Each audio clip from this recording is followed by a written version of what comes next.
Video start होती है 5 second में।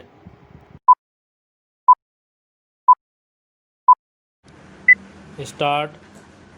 महोदय, वित्त मंत्री जी द्वारा सदन में पेश बजट में निहित भावनाओं से किसी का मतभेद नहीं हो सकता, लेकिन जब हम इस नए बजट को आज की परिस्थितियों की कसौटी पर परखते हैं तो यह उचित सिद्ध नहीं होता।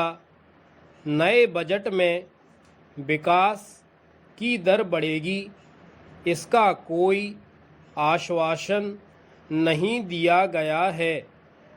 कमज़ोर वर्ग को राहत मिलेगी, इसके संबंध में भी कोई ठोस उपाय या योजना नहीं दी गई है।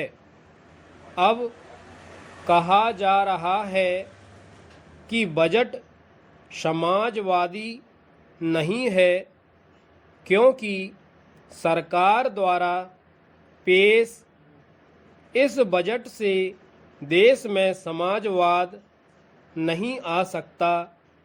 यह भी कहा जा रहा है कि गरीबी मिटाने के लिए हमारे वित्त मंत्री के पास कोई जादू का डंडा नहीं है।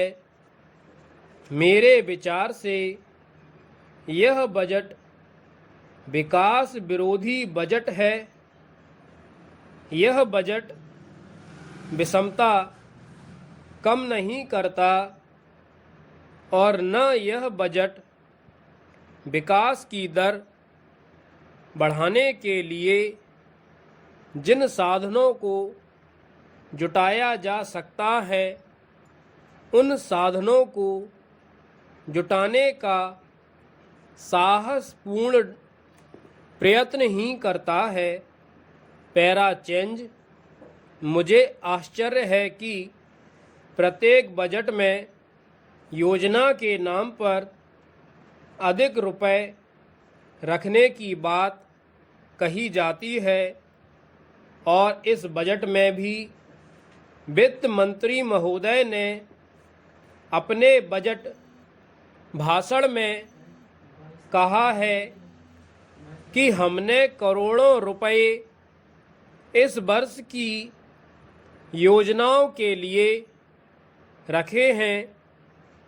जब वित्त मंत्री जी ने यह बात कही तो अनेक माननीय सदस्यों ने बधाई दी। मैं जानना चाहता हूं कि क्या योजना की कसौटी सफलता या लक्ष्यों की प्राप्ति केवल उसके लिए रुपया रखने तक ही सीमित है। यदि आप अंतरिम बजट को देखें और वित्त मंत्री महोदय के उस समय के भाषण को पढ़ें तो आपको पता चलेगा कि पिछले बजट में हमने अलग अलग मदों के लिए योजना के वास्ते कई जगह रुपया रखा था, लेकिन यह रुपया खर्च न हो तो आश्चर्य की बात है। Para change. गरीबी हटाओ का नारा लगाया गया। गरीबी एकदम नहीं हटाई जा सकती है, लेकिन यदि गरीबी नहीं हटे तो कम से कम घटे अवश्य। आज सरकार द्वारा बजट में जो कर लगाया गया है, क्या वे आम आदमी पर पहले से ही पड़े हुए बोझ को और बढ़ाने वाले नहीं हैं? मैं वित्त मंत्री महोदय से पहले रेल मंत्री द्वारा पेश किए गए रेल बजट में किराए और माल भाड़े की दर में भी वृद्धि की गई है। स्टॉप।